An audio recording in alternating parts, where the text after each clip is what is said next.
আলু দিয়েই খুব সহজে বানিয়ে নিন খাস্তা মুচমুচে টেস্টি নাস্তা। একটা খেলে মুখে লেগে থাকবে। প্রথমেই আমি এখানে 3টে আলু খোসা ছাড়িয়ে খুব ভালো করে জলে ধুয়ে নিয়েছি। এবারে এই আলু 3টে আমি স্ট্রেনারের সাহায্যে গ্রেট করে নেব। আলুর এই নাস্তাগুলো বানানোর জন্য স্ট্রেনারে যে বড় ছিদ্রটা আছে সেইটা দিয়ে কিন্তু আলুগুলো গ্রেট করতে হবে।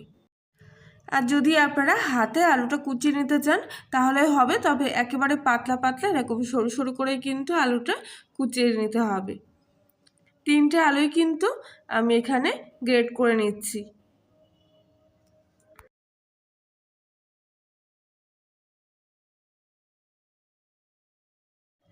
আজকের এই আলুর নাস্তাটা কিন্তু একেবারে অন্য রকমের। আপনারা তো এর আগে আলু দিয়ে অনেক ধরনের রেসিপি খেয়েছেন, তবে এইভাবে একবার বানিয়ে দেখবেন। এতটা কুরকুরে আর খাস্তা হয় যে নিজেরা না দেখলে বিশ্বাসই করতে পারবেন না। সব আলুগুলো কিন্তু এখানে গ্রেট করে রাখা হয়ে গেছে। এবারে একটা বাটিতে কিছুটা জল নিয়ে গ্রেট করা আলুগুলো আমি এই জলের মধ্যে দিয়ে 2 থেকে 3 বার জল পাল্টে পাল্টে খুব ভালোভাবে কিন্তু ধুয়ে নেব। আলুর ভিতরে একটা কষ ভাব থাকে, তার জন্য দেখবেন আলুগুলো লাল হয়ে যায় কাটার পরে। তাই সেই কষ ভাবটা কিন্তু জলের মধ্যে দিয়ে এইভাবে কষতে কষতে 2 থেকে 3 বার ধুয়ে নিতে হবে। আলুগুলো জল ঝরিয়ে নিয়ে একটা ছিদ্রযুক্ত বাটির মধ্যে রেখে দিয়েছি। এবারে এই আলুর থেকেও যেটুকু পরিমাণ জল বেরোবে সেটাকেও কিন্তু খুব ভালোভাবে এইভাবে নিংড়ে নিতে হবে। আর ঝুরঝুরে যে আলুটা বেরোবে জল ছাড়া, সেই আলুটা অন্য একটা পাত্রে কিন্তু রেখে দিতে হবে।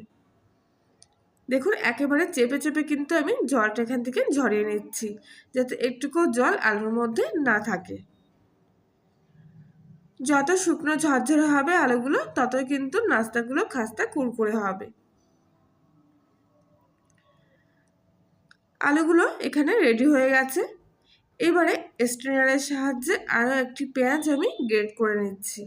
পেঁয়াজটা অপশনাল, আপনারা যদি নিরামিষ খান তাহলে পেঁয়াজটা নাও দিতে পারেন।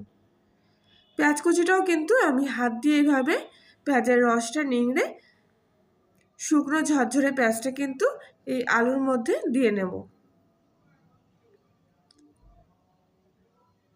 সমস্ত পেঁয়াজটাই আমি একইভাবে নিংড়ে নিয়ে এর মধ্যে নিয়ে নিচ্ছি। এবারে দিয়ে দেবো এর মধ্যে স্বাদ মতো লবণ, আর দিয়ে দিচ্ছি হাফ চামচি মতো ধনিয়া গুঁড়ো, আর অল্প সামান্য একটু শুকনো লঙ্কার গুঁড়ো। এখানে চাইলে আপনারা ঝালের জন্য কাঁচামরিচ বাটা কিংবা মরিচের গুঁড়ো ব্যবহার করতে পারেন। খুব একটা বেশি মশলা দিয়ে বানাবো না আজকের এই রেসিপিটি, একদম হালকা মশলায় সুন্দর মুখরোচক নাস্তা তৈরি হবে।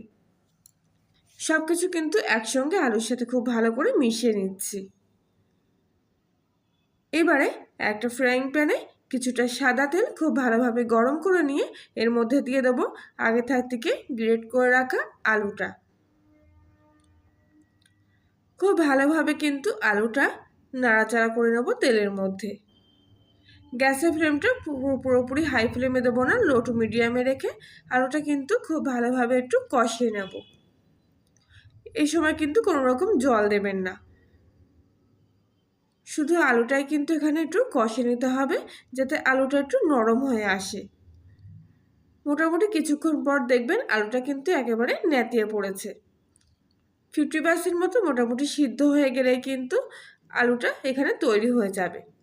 আর মশলাগুলো একটু কষিয়ে নেওয়া হয়ে যাবে, এতে মশলার কাঁচা গন্ধটাও কিন্তু থাকবে না।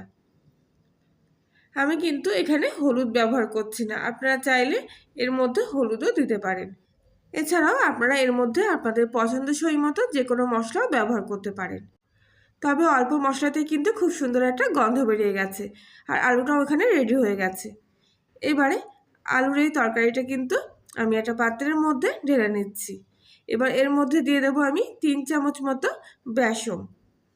বেসনের বদলে কর্নফ্লাওয়ার কিংবা ময়দাও কিন্তু ব্যবহার করতে পারেন। সব কিছু একসঙ্গে বেসনের সাথে খুব ভালোভাবে কিন্তু মিশিয়ে নেব। একটু চেপে চেপে মেশাবেন, দেখবেন কোনো জলের প্রয়োজন হবে না এক্সট্রা করে। আলুতে এখনো পর্যন্ত যে পরিমাণ জল আছে তাতে কিন্তু সম্পূর্ণ বেসনটা দিয়ে খুব ভালোভাবে আলুটা মাখা হয়ে যাবে। আর এরকম একটু শক্ত করে কিন্তু আলুর ডোটা এখানে মাখতে হবে। এবারে এর থেকে 1 চামচি মতো নিয়ে ছোট একটা বাটির মধ্যে আমি নিয়ে নিচ্ছি।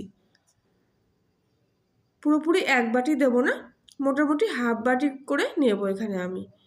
হাফ বাটির মতো আলু দিয়ে এইভাবে চেপে চেপে বাটির মধ্যে বসিয়ে নেব। এবার বাটিটা উপুড় করে দিলাম। যদি আপনাদের বাটির গায়ে লেগে যায় তাহলে বাটিতে একটু তেল ব্রাশ করে নেবেন। আবারও হাফ বাটির মতো আলু আমি নিয়ে নিলাম এখানে।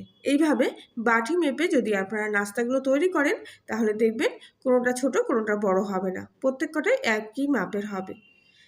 এবার আমি নাস্তার চৌকো শেপটা দিয়ে দেব।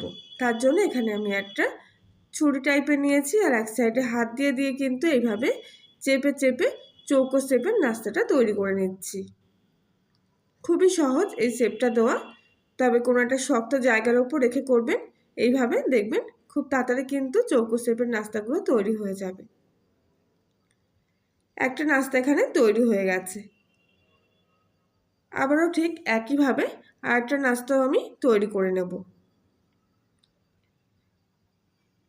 আপনারা এখানে খুন্তি দিয়েও কিন্তু খুব ভালোভাবে এই নাস্তাগুলো তৈরি করতে পারেন। খুবই সোজা, শুধু উপর থেকে একটু চাপ দিয়ে একটু চ্যাপটা করে পাতলা করে নিতে হবে। তারপর দু সাইড থেকে এইভাবে চাপ দিলেই দেখবেন চৌকো শেপের নাস্তাগুলো একেবারে রেডি হয়ে গেছে।